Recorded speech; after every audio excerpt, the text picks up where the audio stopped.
Hello, good evening every one.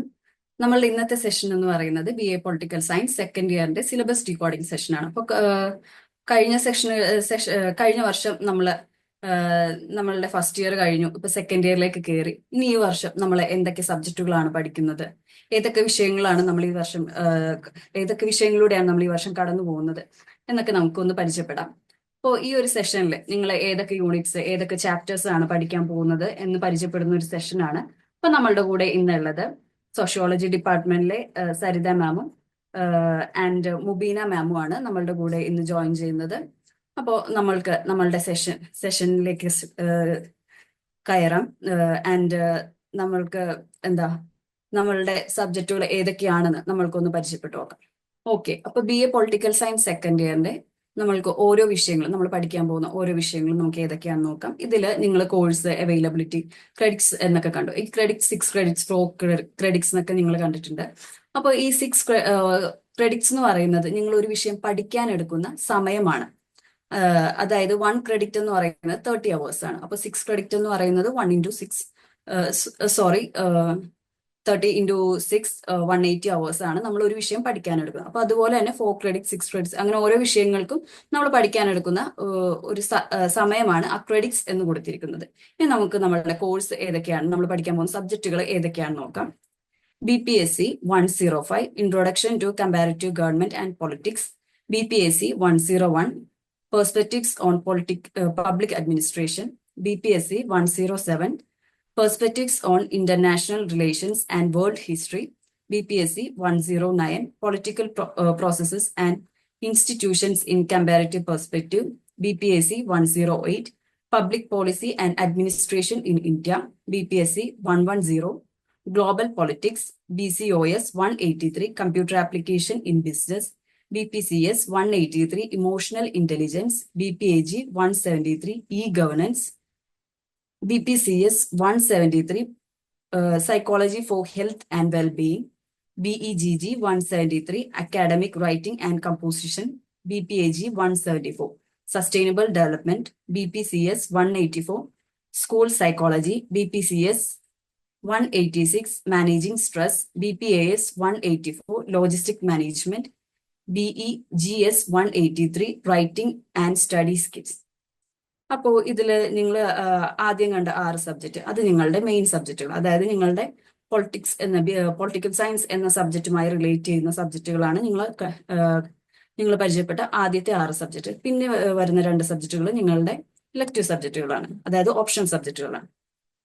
Then BANS 183 Tourism Anthropology, BPCS 185 Developing Emotional Competence, BPCS 187 Managing Human Resources. ഈ വായിച്ചു പോകുന്നതെല്ലാം നിങ്ങളുടെ elective സബ്ജക്റ്റുകളാണ്. അപ്പൊ ഇതിൽ നിന്ന് നിങ്ങൾക്ക് സെലക്ട് ചെയ്യാവുന്ന ഓപ്ഷൻ ഉണ്ട്. And BSSS 183 Life Skills, BSOG 173 Rethinking Development, BPCG 174 Psychology and Media, BANS 184 Public Health and Epidemiology, BECS 183 Data Analysis, BEGS 186 Business Communication, BPCS 188 Application of Social Psychology, ONR 002 Basis of Hydrology, BPCG 176 Psychology of Gender, BEGG 174 Creative Writing. Then Political Science third year subject ഏതൊക്കെയാണെന്ന് നമുക്ക് നോക്കാം.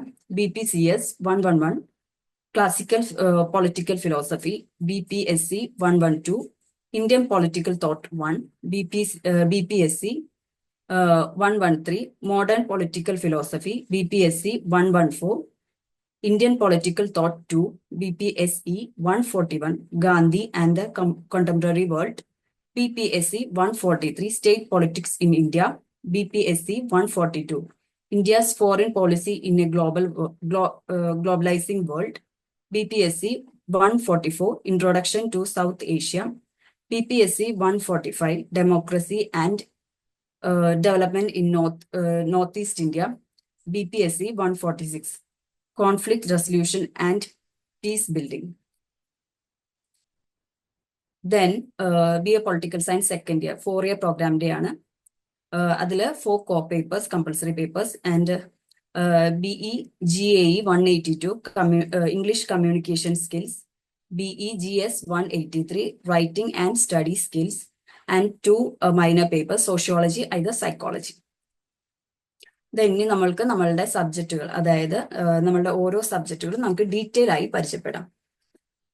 BPSC 105 introduction to comparative government and politics, അതിൽ block 1 understanding comparative politics, അതിൽ unit 1 nature scope and utility of comparative study of politics.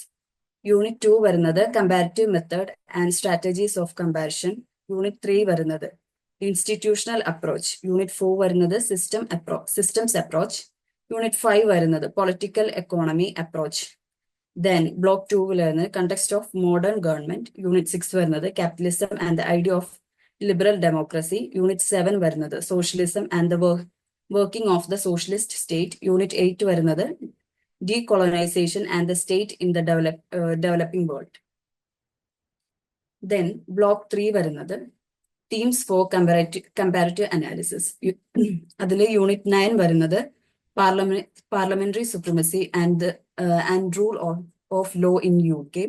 Unit 10 വരുന്നത് dependency and development in Brazil. Unit 11 വരുന്നത് comparative perspective on feudalism Brazil and Nigeria. Unit 12 വരുന്നത് role of Communist Party in China. അപ്പോൾ BPSC 105 നമ്മൾ പഠിക്കുന്നത് political comparative study, സ്കോപ്പും നേച്ചറും and comparative methods, strategies, institutional approach എന്താണ് system approach എന്തൊക്കെയാണ്, political economical approach എന്തൊക്കെയാണ്, capitalism and liberal democracy ideas and ആ ഒരു കോൺസെപ്റ്റിന്റെ ideas socialism, then decolonialisation and then developments in Brazil, Nigeria, and feudalism in Brazil and Nigeria, and communist party, ചൈനയിൽ communist പാർട്ടിയുടെ Rolls ഇതൊക്കെയാണ് നമ്മൾ ഈ ഒരു സബ്ജക്റ്റിൽ നമ്മൾ പഠിക്കുന്നത്. And next BPSC 107 perspectives on international relations and world history. ഇതിൽ നമ്മൾ ബ്ലോക്ക് 1 പഠിക്കുന്നത് സ്റ്റഡിയിങ് ഇന്റർനാഷണൽ റിലേഷൻസ്. അതിൽ യൂണിറ്റ് 1 വരുന്നത് അണ്ടർസ്റ്റാൻഡിംഗ് ഇന്റർനാഷണൽ റിലേഷൻസ്. യൂണിറ്റ് 2 വരുന്നത് evolution of international system. Then block 2 വരുന്നത് ഹിസ്റ്റോറിക്കൽ പെർസ്പെക്റ്റീവ്സ്. അതിൽ യൂണിറ്റ് 3 വരുന്നത് world war first causes and consequences. Unit 4 വരുന്നത് significance of the Bolshevik revolution. Unit 5 വരുന്നത് rise of fascism and Nazism. Unit 6 വരുന്നത് world war second causes and consequences. Then block 3 വരുന്നത് theoretical perspectives. അതിൽ unit 7 വരുന്നത് classical realism and neo realism. Unit 8 വരുന്നത് liberalism and neo liberalism. Unit 9 വരുന്നത് Marxist approaches. Unit 10 വരുന്നത് feminist perspectives. Unit 11 വരുന്നത് Eurocentrism and perspectives from the Global South. And block 4 contemporary international relations.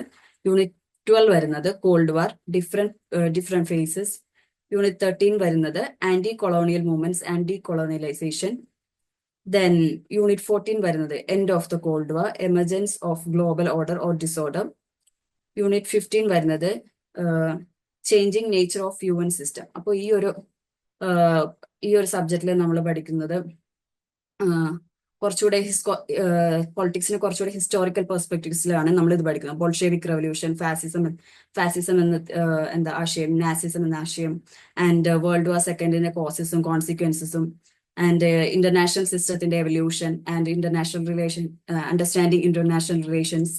Then classical realism എന്താ, neo realism എന്താ, ലിബറലിസവും neo ലിബറലിസവും, Marxist approach, then feminist approach and cold വാറും അതിന്റെ different phases, പിന്നെ anti colonial മൂവ്മെന്റ്സും anti ഡീകൊളോണിയലൈസേഷനും, പിന്നെ കോൾഡ് വാറിന്റെ അവസാനം ആൻഡ് UN സിസ്റ്റത്തിൽ ചേഞ്ചസ്, ഇങ്ങനെയുള്ള കാര്യങ്ങളൊക്കെയാണ് നമ്മൾ ഈ ഒരു സബ്ജക്റ്റിൽ നമ്മൾ പഠിച്ചു പോകുന്നത്. ഇനി നെക്സ്റ്റ് സബ്ജക്ട് ഏതാന്ന് നമുക്ക് നോക്കാം. BPSC 109 political processes and institution in comparative perspective. Then അതിൽ ബ്ലോക്ക് 1 വരുന്നത് approaches to studying comparative politics. അതിൽ യൂണിറ്റ് 1 വരുന്നത് പൊളിറ്റിക്കൽ കൾച്ചർ, യൂണിറ്റ് 2 വരുന്നത് പൊളിറ്റിക്കൽ മോഡേണൈസേഷൻ, യൂണിറ്റ് 3 വരുന്നത് political development. Then block 2 representation and political participation, അതിൽ യൂണിറ്റ് 4 വരുന്നത് functioning of the political parties, unit 5 വരുന്നത് party system, unit 6 വരുന്നത് pressure groups, unit 7 വരുന്നത് electoral system and electoral processes, and block 3 വരുന്നത് state in comparative perspective, അതിൽ unit 8 വരുന്നത് evolution of state in west Europe, unit 9 വരുന്നത് post colonial state, then unit 10 pluralism, nation and state, and അതിൽ block 4 വരുന്നത് ഡെമോക്രൈസേഷൻ, അതിൽ unit 11 വരുന്നത് process of ഡെമോക്രാറ്റൈസേഷൻ in post colonial countries, unit 12 വരുന്നത് ഡെമോക്രാറ്റൈസേഷൻ in post authoritarian and post communist countries, block 5 വരുന്നത് federalism and 110 global politics, അതിൽ block 1 വരുന്നത് globalisation conception and പെർസ്പെക്റ്റീവ്സിൽ unit 1 വരുന്നത് അണ്ടർസ്റ്റാൻഡിങ് ഗ്ലോബലൈസേഷൻ, യൂണിറ്റ് 2 വരുന്നത് state sovereignty and jurisdiction, unit 3 വരുന്നത് global economy and financial architecture, unit 4 വരുന്നത് global trading system, unit 5 വരുന്നത് working of MNC and TNC, unit 6 വരുന്നത് globalisation, culture and technological dimensions. Then block 2 വരുന്നത് contemporary global issues, അതിൽ unit 7 വരുന്നത് global politics of environment, unit 8 വരുന്നത് challenges of proliferation of weapons of mass destruction, unit 9 വരുന്നത് non traditional security threats, unit 10 വരുന്നത് refugees and migrations, and unit 11 വരുന്നത് human security. Then block 3 വരുന്നത് global shifts power and governance, unit 12 വരുന്നത് global resistance, unit 13 വരുന്നത് alternative perspectives of globalisation. അപ്പൊ ഈ ഒരു സബ്ജക്റ്റിൽ നമ്മൾ പഠിക്കുന്നത് ഗ്ലോബലൈസേഷൻ എന്താ, അതിന്റെ വിവിധ തലങ്ങൾ എന്തൊക്കെയാണ്, non traditional security threats, and global politics of environment, human security, refugees, migration, and globalisation, culture and technological dimensions. Then global trading system എന്താണ്, ആൻഡ് ഗ്ലോബൽ റെസിസ്റ്റൻസ് എന്താണ്, ഓൾട്ടർനേറ്റീവ് പെർസ്പെക്റ്റീവ്സ് ഓഫ് ഗ്ലോബലൈസേഷൻ ഇതൊക്കെയാണ് നമ്മൾ ഈ ഒരു സബ്ജക്റ്റിൽ പഠിച്ചു പോകുന്നത്. Then BPAC 101 perspectives on public administration, അതിൽ ബ്ലോക്ക് 1 വരുന്നത് കൺസെപ്റ്റൽ ആൻഡ് ക്ലാസിക്കൽ പെർസ്പെക്റ്റീവ്സ്, അതിൽ യൂണിറ്റ് 1 വരുന്നത് concept and significance of public administration, unit 2 വരുന്നത് സയന്റിഫിക് മാനേജ്മെന്റ് അപ്രോച്ച്, യൂണിറ്റ് 3 വരുന്നത് അഡ്മിനിസ്ട്രേറ്റീവ് മാനേജ്മെന്റ് അപ്രോച്ച്, യൂണിറ്റ് 4 വരുന്നത് ബ്യൂറോക്രാറ്റിക് അപ്രോച്ച്. ദെൻ ബ്ലോക്ക് 2 വരുന്നത് behavioural system and socio psychological perspective, അതിൽ unit 5 വരുന്നത് human relations approach, unit 6 വരുന്നത് decision making approach, unit 7 വരുന്നത് system and socio psychological approaches, and block 3 വരുന്നത് public policy perspective, unit 8 വരുന്നത് unit 8 വരുന്നത് public policy approach, unit 9 വരുന്നത് policy science approach. Then block 4 വരുന്നത് political and social perspective, unit 10 വരുന്നത് ecological approach, unit 11 വരുന്നത് new public administration approach, unit 12 വരുന്നത് public choice approach, unit 13 വരുന്നത് public interest approach. Then block 5 വരുന്നത് contemporary perspective, unit 14, അതിൽ unit 14 വരുന്നത് new public management approach, unit 15 വരുന്നത് good governance approach, unit 16 വരുന്നത് post modern approach, unit 17 വരുന്നത് feminist approach. Then BPAC 108 public policy and administration in India, അതിൽ block 1 വരുന്നത് public policy, അതിൽ unit 1 വരുന്നത് public policy definition, nature, significance and types, unit 2 വരുന്നത് public policy models, unit 3 വരുന്നത് public policy process in India formulation and implementation. Then block 2 വരുന്നത് decentralisation. അതില് unit 4 വരുന്നത് decentralisation meaning and significance, rural and urban local self governance. Then block 3 വരുന്നത് budget. അതിൽ unit 5 വരുന്നത് concept and significance of budget and budget cycle in India. Unit 6 വരുന്നത് budgeting types and approaches. Then block 4 വരുന്നത് citizen and administration interface. അതിൽ unit 7 വരുന്നത് citizen and administration interface, public service delivery and redressal of public grievance. Then unit 8 വരുന്നത് citizen and administration interface, RTI, Lokpal, citizens charter and governance. Then block 5 വരുന്നത് social welfare administrations. അതിൽ unit 9 വരുന്നത് social welfare concept, approaches and policies. Unit 10 വരുന്നത് education policy and right to education. Unit 11 വരുന്നത് health policy and national health mission. Unit 12 വരുന്നത് food policy and right to food security. Then unit 13 വരുന്നത് employment policy. Then unit 14 വരുന്നത് environment policy. അപ്പോൾ ഈ ഒരു സബ്ജക്റ്റിൽ നമ്മൾ പഠിക്കുന്നത് public policy definition, nature, significance, types, models, then formulation, implementation എന്തൊക്കെയാണ്, then decentralisation concepts, significance of budget and budget cycle in India, types and approaches, then citizenship and administration. ഇതൊക്കെയാണ് നമ്മൾ ഈ ഒരു സബ്ജക്റ്റിൽ നമ്മൾ പഠിച്ചു പോകുന്നത്. ദെൻ അസൈൻമെന്റ്സ് ആണ്. അസൈൻമെന്റ്സിനെ കുറിച്ച് സംസാരിക്കാൻ ഞാൻ സരിത മാമിനെ ക്ഷണിക്കുന്നു. Saritha ma'am please.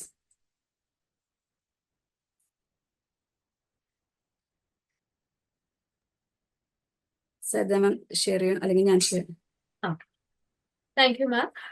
ഓഡിബിൾ അല്ലേ? കേൾക്കാം. ഓഡിബിൾ ആണ്. ഓക്കെ. സോ നമ്മൾ ഇതുവരെ നമ്മളുടെ ഒരു മാം പറഞ്ഞതുപോലെ നിങ്ങളുടെ BA പൊളിറ്റിക്കൽ സയൻസിന്റെ അകത്ത് ഏതൊക്കെയാണ് സബ്ജക്ട്, എങ്ങനെയാണ് നമ്മൾ സബ്ജക്റ്റിന്റെ ഏതൊക്കെ മൊഡ്യൂൾസ് ആണ് നിങ്ങൾക്ക് പഠിക്കാനുള്ളത്, എത്ര തരം നമ്മുടെ എലക്ടീവ്സ് ഉൾപ്പെടെയുള്ള സബ്ജക്റ്റുകൾ ഏതൊക്കെയാണ് മുതലായ കാര്യങ്ങളെല്ലാം നിങ്ങൾ പരിചയപ്പെട്ടു. ഇനി നമ്മളുടെ കോഴ്സ് കംപ്ലീഷൻ ആണ് നമ്മൾ ഇനി ഡിസ്കസ് ചെയ്യുന്നത്. സോ നമ്മളുടെ കോഴ്സ് കംപ്ലീഷന്റെ ഭാഗമായിട്ട് നമുക്ക് കോഴ്സ് കംപ്ലീഷന്റെ ഭാഗമായിട്ട് നമുക്ക് ചെയ്യാനുള്ള മറ്റൊരു ക്രൈറ്റീരിയ ആണ് അസൈൻമെന്റ്സ് എന്നുള്ളത്. സോ അസൈൻമെന്റ് എന്നുള്ളത് നിങ്ങളെ സംബന്ധിച്ചിടത്തോളം നമ്മുടെ ഇയർലി കോഴ്സിനെ സംബന്ധിച്ചിടത്തോളം അസൈൻമെന്റ് എന്നുള്ളത് വളരെ ഇമ്പോർട്ടന്റ് ആയിട്ടുള്ള കാര്യമാണ്. അപ്പൊ നമ്മളുടെ ജനുവരി സൈക്കിളിൽ ജോയിൻ ചെയ്തിട്ടുള്ള ഒരു ലേണർക്ക് നമ്മളുടെ അസൈൻമെന്റ് എന്ന് പറയുന്നത് ഒക്ടോബർ സെപ്റ്റംബർ മാസങ്ങളിലായിട്ട് നിങ്ങൾ കൃത്യമായിട്ട് അസൈൻമെന്റ് സബ്മിറ്റ് ചെയ്തിട്ടുണ്ടാവണം. അസൈൻമെന്റിന്റെ നോട്ടിഫിക്കേഷൻസ് മറ്റും വരുന്ന സമയം മുതൽക്ക് തന്നെ നിങ്ങളുടെ പ്രിപ്പറേഷൻസ്, അസൈൻമെന്റുമായിട്ട് ബന്ധപ്പെട്ടിട്ടുള്ള പ്രിപ്പറേഷൻസ് നിങ്ങൾ സ്റ്റാർട്ട് ചെയ്തിട്ടുണ്ടാവണം എന്നുള്ളതാണ്. ഓക്കെ. അപ്പോൾ അസൈൻമെന്റ് നിങ്ങളുടെ കൺസേൺഡ് ആയിട്ടുള്ള സ്റ്റഡി സെന്ററിലാണ് നിങ്ങൾ സബ്മിറ്റ് ചെയ്യേണ്ടത്. നമ്മളുടെ അസൈൻമെന്റ് എന്നുള്ളത് കൃത്യമായിട്ട് നമുക്ക് വരുന്നത് ഏതാണ്, ഒരു ഡിസ്ക്രിപ്റ്റീവ് ക്വസ്റ്റ്യൻ മോഡലിലാണ് നമുക്ക് അസൈൻമെന്റ് വരുന്നത്. അതായത് നമുക്കൊരു set of question papers provide ചെയ്ത് ആ ക്വസ്റ്റ്യൻ പേപ്പേഴ്സിന് ആൻസർ ചെയ്യുക എന്നുള്ള രീതിയാണ് നമ്മളുടെ അസൈൻമെന്റ് ഉണ്ടാവുക. സോ അസൈൻമെന്റ് കൃത്യമായിട്ട് നമുക്കത് ഡിസ്ക്രിപ്റ്റീവ് എന്ന് പറയുന്ന സമയത്ത് നിങ്ങൾക്ക് ഷോർട്ട് ക്വസ്റ്റ്യനോ അല്ലെങ്കിൽ ഡിസ്ക്രിപ്റ്റീവ് ക്വസ്റ്റ്യൻ എന്ന രീതിയിലോ ആയിരിക്കാം നിങ്ങളുടെ അസൈൻമെന്റ് വരുന്നത്. സോ നിങ്ങൾക്ക് പ്രൊവൈഡ് ചെയ്യുന്ന ക്വസ്റ്റ്യൻസിന് ആൻസർ ചെയ്യുക എന്നുള്ള രീതിയാണ് നമ്മുടെ അസൈൻമെന്റിനോട് ഉദ്ദേശിക്കുന്നത്. സോ നിങ്ങൾ കൃത്യമായിട്ട്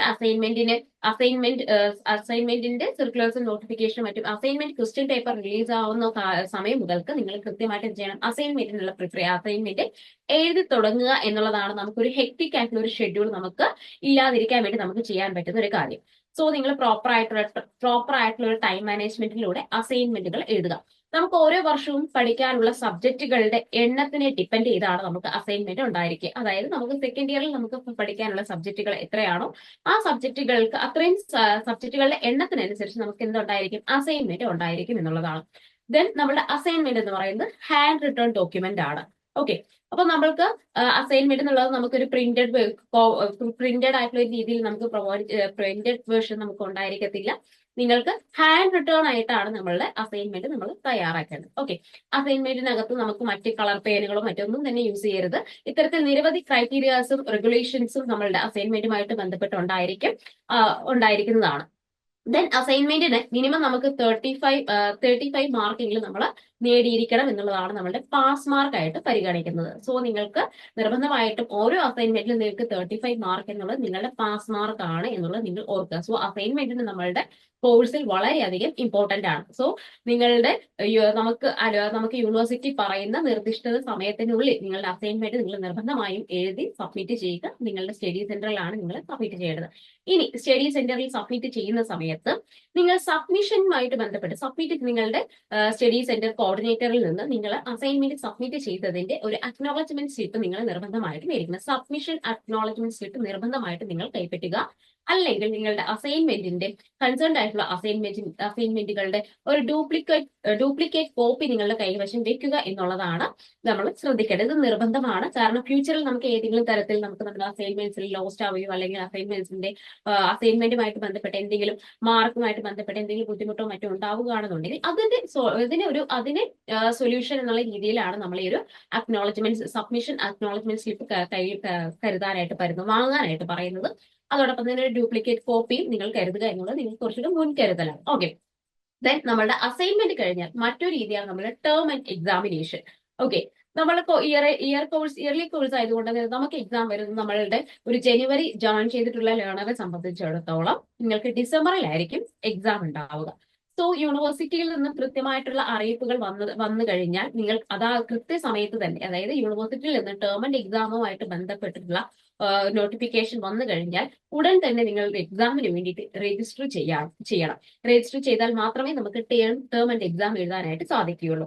സോ നിങ്ങൾക്ക് നമ്മളുടെ 2 സൈക്കിളുകളിലായിട്ടാണ് യൂണിവേഴ്സിറ്റി ടേം ആൻഡ് എക്സാംസ് നടക്കുക, ജൂൺ ആൻഡ് ഡിസംബർ എന്നുള്ളത്. ഓക്കെ, അപ്പോൾ ഓരോ ലേണറുടെയും ജോയിനിങ് ബാച്ചിനെ ഡിപ്പെൻഡ് ചെയ്തിട്ട്, അതായത് ഇപ്പോൾ ജനുവരിയിൽ ജോയിൻ ചെയ്തിട്ടുള്ള ലേണർക്ക് ഡിസംബറിലായിരിക്കും നിങ്ങളുടെ ടേം ആൻഡ് എക്സാം എന്നുള്ളത്. ഓക്കെ, അപ്പോൾ നമ്മളുടെ യൂണിവേഴ്സിറ്റിയിൽ നിന്ന് കൃത്യമായിട്ടുള്ള രീതിയിൽ സർക്കുലർ വന്നു കഴിഞ്ഞാൽ ഉടനെ നിങ്ങൾ എന്ത് ചെയ്യണം? കൃത്യമായിട്ട് രജിസ്ട്രേഷൻ സ്റ്റാർട്ട് ചെയ്യുക. നമ്മൾ എഴുതാൻ ഉദ്ദേശിക്കുന്ന പരീക്ഷ പേപ്പറുകൾക്ക് സബ്ജക്റ്റുകളുടെ രജിസ്ട്രേഷൻ നമ്മൾ ചെയ്യേണ്ടതുണ്ട്. ഓരോ സബ്ജക്റ്റിനെയും പ്രത്യേകമായിട്ട് ഫീസുകൾ ഉണ്ടാകും. ഓരോ സബ്ജക്റ്റിന് നിലവിലുള്ള ഒരു ഫീസ് സ്ട്രക്ചർ പ്രകാരം 200 റുപ്പീസ് ആയിരിക്കും പേയ്മെന്റ് വരുന്നത്. അപ്പൊ നമുക്ക് പഠിക്കാനുള്ള ഓരോ സബ്ജക്റ്റിനെയും 200 എന്ന രീതിയിലായിരിക്കും നമുക്ക് പേയ്മെന്റ് ഉണ്ടായിരിക്കുക. ആ പേയ്മെന്റ് നിങ്ങൾക്ക് ഓൺലൈൻ ത്രൂ ചെയ്യാവുന്നതാണ്. ഓക്കെ, ദെൻ നമ്മളുടെ എക്സാമിന് മുൻപായിട്ട് തന്നെ നിങ്ങൾ അസൈൻമെന്റ് സബ്മിറ്റ് ചെയ്യുക എന്നുള്ളതാണ്. ഓക്കെ, ദെൻ നമ്മളുടെ ടേം ആൻഡ് എക്സാമിന്റെ പാസ് മാർക്ക് എന്ന് പറയുന്നത് മിനിമം 35 അല്ലെങ്കിൽ 35 മാർക്കിൽ നിങ്ങൾക്ക് പാസ് മാർക്ക് ഉണ്ടായിരിക്കുക എന്നുള്ളത് നിർബന്ധമാണ് ടേം ആൻഡ് എക്സാമിൽ. സോ ഇയർലി കോഴ്സസ് ആയതുകൊണ്ട് തന്നെ അസൈൻമെന്റും ടേം ആൻഡ് എക്സാമുമാണ് നമ്മുടെ ഒരു ക്രൂഷ്യൽ ആയിട്ടുള്ള മാർക്ക് നമുക്ക് ഏറ്റവും അധികം സ്കോർ ചെയ്യാൻ പറ്റുന്ന 2 കാര്യങ്ങൾ. സോ നിങ്ങളുടെ ടേം ആൻഡ് എക്സാംസ് കൃത്യമായിട്ട്, അതായത് ബാച്ചുകളുടെ കൃത്യമായിട്ടുള്ള കൺസേൺ ആയിട്ടുള്ള ടൈമുകളിൽ തന്നെ പ്രോപ്പറായിട്ട് അത് എഴുതി കംപ്ലീറ്റ് ചെയ്യുവാനായിട്ട് ശ്രമിക്കുക. സോ നമുക്ക് അടുത്തത് നമ്മളുടെ ഒരു ഫൈനൽ ഔട്ട്പുട്ട് എങ്ങനെയാണ് റിസൾട്ട് നോക്കുന്നത് എന്ന് നോക്കുകയാണെങ്കിൽ, നമ്മളുടെ ഇവർ തിയറി കോഴ്സുകളെ സംബന്ധിച്ചിടത്തോളം final result four theory courses എന്നുള്ളതാണ്. അതായത് നമ്മളുടെ അസൈൻമെന്റിൽ നിന്നുള്ള 30% മാർക്കും നമ്മളുടെ ടേം ആൻഡ് എക്സാമിൽ നിന്ന് 70 മാർക്കും ആണ് 70% മാർക്കുമാണ് നിങ്ങളുടെ ഫൈനൽ ഔട്ട്പുട്ട് ആയിട്ട് ഫൈനൽ റിസൾട്ടിലേക്ക് നമ്മൾ നോക്കുന്നത്. സോ യൂണിവേഴ്സിറ്റിയിൽ നിന്ന് സോ നമ്മുടെ അസൈൻമെന്റിന്റെ 30%ഉം ടേം ആൻഡ് എക്സാമിന്റെ 70%ഉം അത് 100%ലേക്ക് കൺവേർട്ട് ചെയ്തുകൊണ്ടായിരിക്കും നിങ്ങളുടെ ഫൈനൽ റിസൾട്ട് യൂണിവേഴ്സിറ്റി കാൽക്കുലേറ്റ് ചെയ്യുക. ഓക്കെ, ദെൻ നമുക്ക് നിങ്ങളുടെ കൃത്യമായിട്ടുള്ള രീതികൾ, പ്രോപ്പർ ആയിട്ടുള്ള ടൈം മാനേജ്മെന്റിലൂടെ നിങ്ങൾക്ക് നിങ്ങളുടെ എക്സാമും അസൈൻമെന്റും കൃത്യമായിട്ട് നിങ്ങൾക്ക് മാനേജ് ചെയ്യും. ഇനി നമ്മൾ പരിചയപ്പെടുന്നത് നമ്മളുടെ ലേൺ വൈസ് എങ്ങനെയാണ് നിങ്ങളുടെ ഒരു അക്കാദമിക് കരിയറിനകത്ത് അക്കാദമിക് സ്റ്റഡീസ് ഒരു അക്കാദമിക് ഘട്ടത്തിൽ നിങ്ങൾ എങ്ങനെയാണ് ലേൺ വൈസ് സഹായിക്കുന്നത്, അല്ലെങ്കിൽ ഏതൊക്കെ രീതിയിലുള്ള സർവീസസ് ആണ് ലേൺ വൈസ് നിങ്ങൾക്കായിട്ട് ഒരുക്കുന്നത് എന്നുള്ളതാണ് നമ്മൾ ഇനി പരിചയപ്പെടുന്നത്. സോ നമ്മുടെ ലേൺ വൈസിന്റെ modern tools for an enhanced learning എക്സ്പീരിയൻസുകൾ ഏതൊക്കെയാണെന്നുള്ളത് നമുക്ക് നോക്കാം. ഓക്കെ, ഫസ്റ്റ് വൺ ഈസ് നമുക്കറിയാം നമ്മളുടെ ലേൺ വൈസ് നമ്മൾ ആദ്യം പ്രൊവൈഡ് ചെയ്യുന്ന ഫസ്റ്റ് സർവീസ് എന്ന് പറയുന്നത് recorded and live video lectures എന്നുള്ളതാണ്. ഓക്കെ, അതായത് നമ്മൾ കൺസേൺഡ് ആയിട്ടുള്ള സബ്ജക്റ്റുകളുടെ റെക്കോർഡഡ് വീഡിയോസും ലൈവ് റിവിഷൻ റെക്കോർഡഡ് ക്ലാസ്സസും നിങ്ങൾക്ക് ഉണ്ടായിരിക്കും. ഓക്കെ, സോ നിങ്ങൾക്ക് ഏറ്റവും നിങ്ങളുടെ എല്ലാ സബ്ജക്റ്റുകളുടെയും നിങ്ങൾ സെലക്ട് ചെയ്തിട്ടുള്ള കോർ പേപ്പേഴ്സുകളുടെയും elective courses learn wise provide ചെയ്യുന്ന എലക്ടീവ് കോഴ്സസ് ആണ് നിങ്ങൾ സെലക്ട് ചെയ്തിട്ടുള്ളതെങ്കിൽ വീഡിയോ ലെക്ചേഴ്സ് ഉൾപ്പെടെയുള്ള അത് ലൈവ് സെഷൻസ് ഉൾപ്പെടെയുള്ള കാര്യങ്ങൾ അതായത് നിങ്ങൾക്ക് കൃത്യമായിട്ടുള്ള ഒരു വീഡിയോ ലെക്ചേഴ്സിലൂടെ നിങ്ങൾക്ക് നിങ്ങളുടെ ഓരോ സബ്ജക്റ്റുകളുടെയും മൊഡ്യൂൾസ് നിങ്ങൾക്ക് പഠിപ്പിച്ചു തരുന്നതായിരിക്കും. ദെൻ നമുക്ക് അടുത്തതാണ് value added notes. Value added notes എന്ന് ഉദ്ദേശിക്കുന്നത് എന്താണ്? നിങ്ങൾക്ക് പരീക്ഷയിലേക്ക് കിടക്കുന്ന സമയത്ത് നിങ്ങൾ കൃത്യമായിട്ട് നമുക്കൊരു ഷോർട്ട് നോട്ട്സ് അല്ലെ, കുറച്ചുകൂടെ ഈസി ആയിട്ട് നിങ്ങൾക്ക് പഠിക്കാൻ എന്നുള്ള മാതൃകയിൽ നിങ്ങൾക്ക് പ്രൊവൈഡ് ചെയ്യുന്ന നോട്ട്സുകളാണ് വാല്യൂ ആഡഡ് നോട്ട്സ് എന്നുള്ളത്. ഓക്കെ, സോ നിങ്ങൾക്ക് അതൊരു നമുക്കൊരു എക്സാമിന് പ്രിപ്പയർ ചെയ്യുന്ന സമയത്ത് ഒരു റെഫറൻസ് എന്ന രീതിയിൽ നിങ്ങൾക്ക് യൂസ് ചെയ്യാനായിട്ട് പറ്റും. അപ്പൊ നമ്മൾ എല്ലാ യൂണിറ്റുകളിലെയും കവർ ചെയ്യുന്ന രീതിയിലായിരിക്കും, എല്ലാ യൂണിറ്റുകളെയും പ്രത്യേകമായിട്ട് ഫോക്കസ് ചെയ്തുകൊണ്ടായിരിക്കും നിങ്ങൾക്ക് വാല്യൂ ആഡഡ് നോട്ട്സ് ആപ്പിൽ പ്രൊവൈഡ് ചെയ്തിരിക്കുന്നത്. Then third one is Exampedia and exam special guides. Okay, Exampedia and exam special guides കൊണ്ട് ഉദ്ദേശിക്കുന്നത് പരീക്ഷയിലേക്ക് കിടക്കുന്ന സമയത്ത് പരീക്ഷയുടെ ക്വസ്റ്റ്യൻ പേപ്പേഴ്സ് എങ്ങനെയായിരിക്കും, ക്വസ്റ്റ്യൻസ് എന്തൊക്കെയാണ് മുതലായ കാര്യങ്ങൾ, അല്ലെങ്കിൽ പരീക്ഷയുടെ ഓരോ ക്വസ്റ്റ്യൻസ് നമ്മൾ എങ്ങനെ അപ്രോച്ച് ചെയ്യണം മുതലായ കാര്യങ്ങളെല്ലാം ഉൾപ്പെടുത്തിക്കൊണ്ടുള്ള ഒരു എൻറ്റയർ ഗൈഡ് ബുക്ക് ആണ് നമുക്ക് Exampedia and exam special guides കൊണ്ട് ഉദ്ദേശിക്കുന്നത്. ഇതിനകത്ത് നിങ്ങൾക്ക് പ്രീവിയസ് ക്വസ്റ്റ്യൻസ് കാണാനായിട്ട് സാധിക്കും.